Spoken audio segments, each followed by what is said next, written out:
for kids and teens, but even for adults, I think there's often this sense of you're working on your ADHD for the benefit of other people. You're working on it so other people won't be pissed off at you. At a deeper level, it's more about who do I want to be in the world? You're listening to Parenting with Impact, a podcast for parents like you, raising complex kids to become capable, independent adults, even in this complicated world. Each episode brings expert insights and real-life strategies to help you parent with confidence, calm, and clarity. Here are your hosts, Elaine and Diane. Welcome back, everybody, to another conversation in the Parenting with Impact podcast. I am really psyched to have a conversation today with my friend and colleague, Ari Tuckman. Ari and I have known each other and worked with each other for a long time now. Years ago, served on the board of CHAD together. He continues to be one of the annual co-leaders of the International Conference on ADHD. And he manages to do it with a great sense of humor and a great sense of diplomacy. So I don't even know how many years you've been doing it, but kudos to you for that amazing service to the ADHD community. It's for all the stress, it's a lot of fun. And the people I do it with are awesome. So it's all worth it. See, he always does it with a smile and a good sense of humor. It's amazing. So, and in his own right, Ari is a professional leading expert on in the realm of ADHD. He's written many books. He has given many talks and really has a wonderful spin. He's done work for families, for parents, for adults. He's done work around ADHD and sexuality. He's done all kinds of interesting spins on the world of ADHD. So Ari, welcome. How did you get into to the world? Like, why did you end up in this space as a psychologist?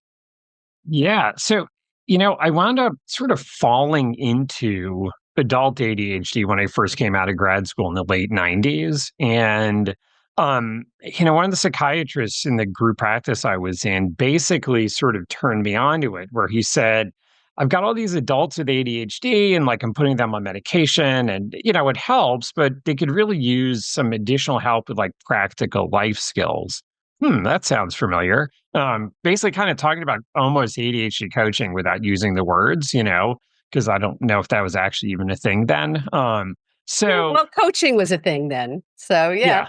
But specifically ADHD coaching, I don't know, maybe there's a little bit about it, but my joke at the time was that if you knew 3 things about adult ADHD, you were the expert in town. And of course, now you have to know 5 or maybe 6. So it has gotten better. Or maybe we're at 8 or 9, actually. So, double digits any day now. So, and it's just been great. I love the people I work with.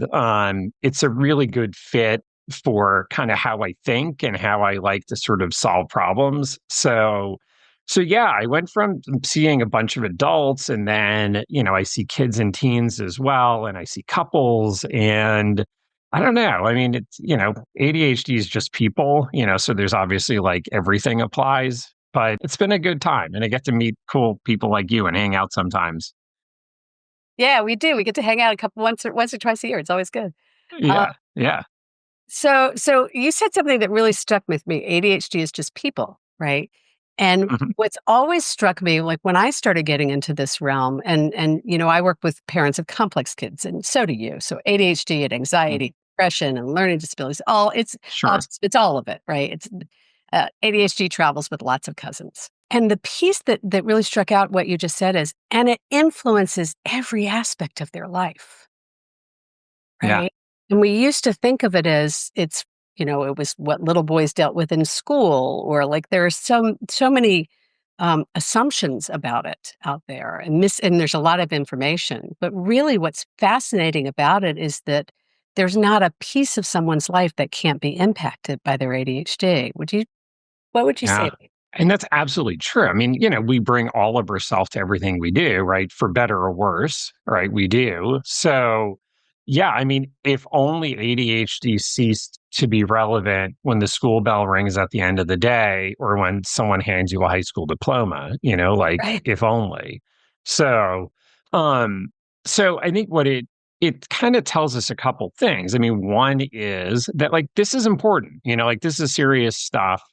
that we're talking about and that we're working on and we're helping our clients with. But I think also what it says is if you have found that like your life, if you're the one with ADHD or if it's a family member or a loved one, if they've had a bunch of different struggles in a bunch of different places and things that should have worked didn't work, this might be why. Like this might be the reason why you've struggled as much as you can.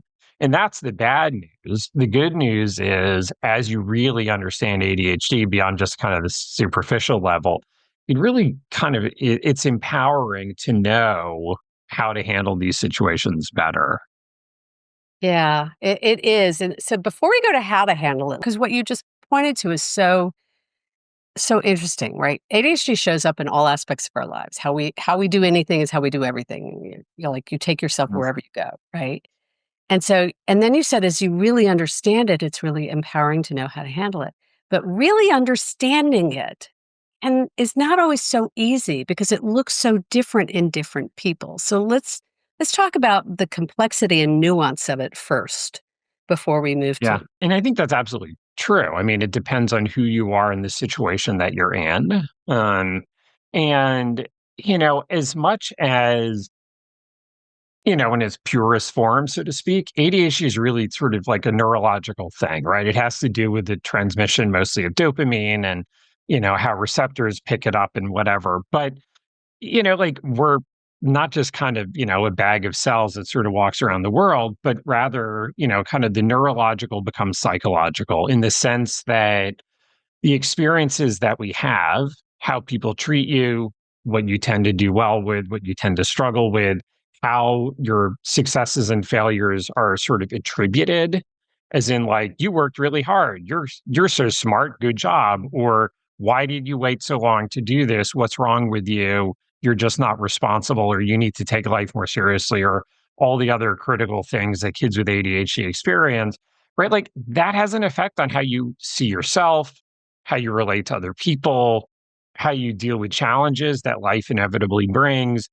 So like absolutely it shapes who you are and how you sort of travel through the world. So, the people you have around you, how they understand this, how they sort of react to it has a big effect then on shaping that person, certainly as a kid, but even as an adult in, let's say, a romantic relationship and the patterns that develop between spouses, right? Like there is a lot going on there. And there's a lot of points of intervention and there's a lot of places to kind of make things a little bit better. what you said is it shapes who you are and how you travel through the world. And that you weren't talking about the ADHD, you were talking about how people respond to your ADHD, right? Yes, And so exactly. and that's part of the nuance. So not only is it complicated and it shows up in all these different ways, and so there's lots of people who don't understand that whatever challenge they're facing in the world could very well be attributed to learn how to manage that part of their ADHD, right? But then you're dealing with the judgment of the world or the acceptance of the Mhm. world or the welcoming of the world or the challenge of the whatever it is. However, if you've got a parent who says, "You're so smart, why can't you just?"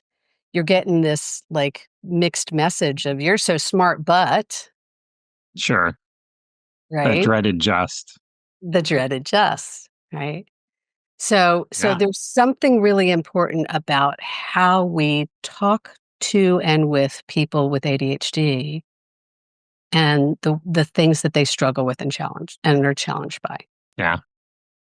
Yeah. Because, what happens is people look at what we do, and from that, they tend to sort of infer our intentions, right? If you did the thing I asked you to do, I'm going to assume that you had good intentions and you took it seriously. If you dropped the ball, if you forgot it, if you waited to the last minute, I might look at that and say, I don't think she really cared that much about this, you know, or maybe she didn't care that much about me in that moment. Right. So, if it's one or two things, we infer intentions. If this is an ongoing pattern, which obviously it would be with ADHD, then we begin to infer your character, right? And that becomes a whole different ballgame, you know?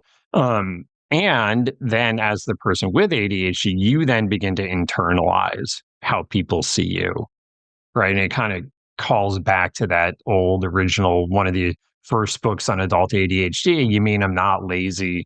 stupid, or Stupid or crazy, crazy. right? Because Yeah. like that's kind of what you're left with, right? Like that's what you got, some variation to explain why do you keep shooting yourself in the foot like this, you know? Um, so understanding, oh, this is like a brain wiring thing. This is like a neurological thing. I don't choose this. It's just that certain things are hard for me, even though I'm really smart in other ways, right? It really sort of changes how you understand that and or how other people perhaps understand it, family members and friends who understand ADHD better. Right. Which is not always the case, but we'll get Yeah, there. not yet. But there's this 3 layers that I think I just heard you refer to. One is that we infer people's behavior, their intention, like whether whether they Hmm. care or not, whether they care about us, whatever. Then we take it a next level to a character issue. It must be a character flaw. It's kind of what Ned Yeah. Hallowell calls the moral diagnosis, right? Yes. And then the next layer under that is then that colors and informs the messages people with ADHD interpret for themselves. Yeah. Therefore, I must be. And, I have a husband who's almost 60 years old, still with ADHD, still managing, trying to figure out how to manage, and still dealing with some of those messages and realizing the ways in which the story he made up for himself as a young boy was I'm bad, right? I'm a bad kid Yeah. because I fill in the blank, because I don't do this, that, or the other, or don't fulfill that expectation. Yep. And that stays with you for And a that's lifetime. exact. Go ahead. Yeah. And that's exactly it, right? Because and the thing about it is, you know, I sort of say like anxiety and depression lie to you in the sense that they make things seem worse, right? They're a distortion of the reality, right? There's an inaccuracy to it. But this stuff that we're talking about, like, unfortunately, there's there's actually a whole lot of track record that really supports these ideas. Like you've had many, many experiences of Yeah. dropping the ball. So it's not like you're beating up on yourself for nothing. So and maybe this is where we're pivoting into the what do we do about it, but so part of this is helping someone with ADHD indeed be more effective in the world, right? Like get more done, be more efficient, less running late, less kind of losing things, whatever, right? All that standard stuff. Um, and absolutely there is a place for that, right? Like I've done a ton of writing and presenting on it. You guys have Yeah. done a ton on that. Like I'm all in favor of doing better. But there's a limit to how much better anyone's ever going to do. Like none of us are going to be perfect. So, there's another side of it, which is kind of coming to a point of recognizing like, how good do I really need to be? Like, how good is good enough? Who gets to vote on what's good enough? Maybe even who are the people I want in my life, because some people are good to have in your life. They appreciate the awesome parts of who you are and what you bring. And there are other people who kind of don't, right? Or at some level, like they need someone to struggle because they need to feel better than them, or they Yeah. need to be the victim and that might work for them. I would say otherwise, but, at some level it works for them, but it may not work for you. Yeah. So, a beautiful place. Let's take a quick break. We're going to come back and pick this up. Hi, it's Elaine. And if you like this podcast, you'll love our coach approach. Whether you're a parent looking for support or a professional supporting families, we invite you to download a free guide with 12 key coaching tools at impactparents.com/gift. You can begin using a coach approach to help kids become more independent or improve all of your conversations at work and at home. That's impactparents.com/gift. Welcome back, everybody. My guest is Ari Tuckman, and we're talking about really just generically about ADHD and understanding what it does emotionally, I think, for people as they live with it when they are surrounded by people who may not be as understanding or supportive, like the impact that can happen when we internalize these negative messages. And I was thinking just personally, recently, conversation with somebody, a family member when I kind of said, well, what do you want from me? And basically the message I got was, I want you to be different. I want you to think differently. I want you to talk differently. I want you to be, and it was kind of like, you know what? I am never going to be able to be that person that this person Sure. wants to be. I'm just not. And I am not embarrassed about that. I'm not ashamed of that. I refuse to be wrong for not thinking the way someone else thinks, because Sure. I think I've got kind of some good stuff going on, you know? But it Yeah. took me a lot of years to get to this point, right? Oh, it does. I mean, it absolutely does. And especially if you're female and how females and males are kind of socialized differently. But the thing of it is, right? So the situation in that case is this: your friend was unhappy with your behavior, right? If we just simplify it down, right? They propose one solution. You change your behavior, therefore I will be happier, right? That is indeed a solution. And sometimes that's legit, right? Sometimes we call each other out in a good way, like, you're better than this, I need this from you, right? And like, that is totally fine. But there's also another solution in this scenario, which is, I'm not the friend that you need me to be. Like, I can't be that person. Also, I don't know that I want to. Also, Mm. I don't know that you're the friend I need in my life, right? Like, that is a second option that probably I would recommend, given what you've said, right? But like, Totally. there's not only that one solution. And yet, I think, for a lot of folks who kind of get used to being the one who screwed up, if something got screwed up, it was probably your fault kind of thing. Yeah. That second option kind of doesn't come to mind. I think that's very fair. And, in this scenario, and I think I see this a lot with parents too, the scenario, it isn't even anything that I have done, it's the way I think. Like, there are some people in the world who believe there's a right and a wrong, and the way I see it is the right Mhm. way, and everything else is the wrong way. And we see that with parents all the time. When I see how my kids should do something, if they don't do it the way I think they should, they've done it wrong, even if they find a perfectly reasonable, if weird solution on Sure. their own. And so there is this Yeah. respect for different ways of thinking that I think is very challenging for people who don't understand neurodiversity. And to your point, people who have it, if we've been beaten down all our lives, it's very hard to have the self-confidence to say, actually, no, the way I think is just fine, thank you. Yeah. Yeah. And that I think is like, that's the other half of working on this, Right. is feeling good about who you are and what you bring to the world and to relationships, and showing people that you're working hard even when things don't work out or go according to plan, assuming there was a plan. Right. And, like, kind of, I don't know, just not trying to be somebody you're not. I mean, obviously, work hard, act with integrity, be responsible. Like, we should all do that. But there's a limit, and it's sort of, I don't know, Rick Green had this awesome quote that I've been using a lot recently, which is, I used to suffer from ADHD. Now I just have it. And I think that Right. that's awesome, because it kind of pulls those two things apart, right? It can feel like if one, then two, but it's not necessarily. No, it's not at all. And so part of doing the work, to your point earlier, is of managing ADD, whether it's for you as an adult or whether it's helping your kids get a handle on it. Some of it is the executive function stuff. It's, how do I figure out how to not lose my keys and get my bills paid and, all that stuff. Mhm. It's important. You got to do it. Not undermining that at all. And there's this other kind of meta piece around it that's about understanding it, accepting it, being with it, loving yourself for all of your gifts and your Mhm. challenges. And my husband and I have talked about it a lot. The reason we are still married after 30 something years is because there was this capacity to say, I know that this is what your intention was, even if you weren't always able to follow through.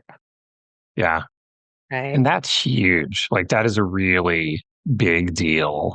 And, I think that, especially for kids and teens, but even for adults, I think that there's often this sense of like, you're working on your ADHD for the benefit of other people. You know what I mean? Like, you're working on it so other people won't be pissed off at you. Um, And I mean, But you're okay, I guess, there. right? Sort of. I mean, we all live in society, so like you can't be a total jerk, um, but I think at a deeper level, it's more about sort of integrity and like who do I want to be in the world, right? How do I want to treat people? How do I want to function? How do I do with pursuing the things in life that are important to me? I mean, we all got to pay the piper. We all have boring paperwork to fill out, and you got to wake up early and like, all the responsibilities of life still apply. But like, what is a meaningful life for me, right? That's why I'm doing the things that I don't feel like doing, and like the friendships I want to have and the romantic relationship I want to have and the, work relationships I want to have, right? Like being like making those into, I don't know, just making them better, right? Making them like, this is these are the people I want to surround myself with. This is how I want to relate to people in the world, right? Like that's this sort of bigger, deeper thing, and that's more sort of you for yourself than it is sort of imposed by others. Yeah, and the beauty of it is when you really start getting clear on what's in it for me, how am I managing myself and my ADHD so that I feel good about how I be in the world, then you get Mhm. this beautiful cascading impact. The pebble, Yeah, it's like the pebble in the lake that cascades out and it starts showing up in other relationships. But there's a certain amount, yeah. what you're saying to is there's a certain amount of saying yes to ourselves and sometimes saying no to expectations of others that you're speaking And to. that's absolutely true. Yeah, I mean, whether you have ADHD or not, you still sometimes say no, right? Because there's always more stuff, there's always more demands than there is time. I think that, if you struggled with ADHD, where you get yourself into trouble is if you unintentionally drop the ball a few too many times, it feels like you don't have that social capital, so to speak, to be able to say no, right? I've used up my free passes. I got to say yes to this, which, kind of my line is it's sort of like setting, yourself up for failure and them up for disappointment. Like Right. don't agree to something that's probably not going to work out. Definitely better to have that conversation earlier rather than at the last minute, when there's nothing to be done for it and to feel like it is okay to say I could do this thing but I choose not to, like I don't, to be blunt, I don't want to do this. Right. It's one thing to say I just can't do it, right? That's an easier out, but to say I just don't want to, right? Like that is the ultimate um I don't know, use of your sort of agency, right? And Yeah. to feel like you have the right to do that. I have this concept that I play with clients a lot called the juicy no. And the Mhm. juicy no is I'd like to say yes to that because it sounds interesting or appealing or sexy or engaging and right now where I am in my life right now, I'm saying no to this because juicy as it may be, it's not a good choice for me now. Yeah. Yeah, I think that's awesome, right? It's sort of because it is interesting, but like unfortunately interesting is not and interesting is not enough, right? Because the world is full of interesting things, too many of them. More and It's sort more. of Yeah. yeah, it's like when you go to the buffet bar, right? Like assuming it's a good one, right? There's way more than one meal's worth of stuff there and you can overload your plate, but at the end of it you just feel sick and you're not eating the last, or if you do, you're not enjoying it, you're just forcing it down because it's there. So yeah, I think that juicy no is a great it's a great concept. It's a fun framework. All right. I hate to do this, but we have to start wrapping up this conversation. All right. How can people find out more about you, your books? We'll put whatever you want in the show notes. What should we put? Sure. So best place is adultadhdbook.com. That's my sort of website for my, books and speaking and stuff like that. So definitely check that out.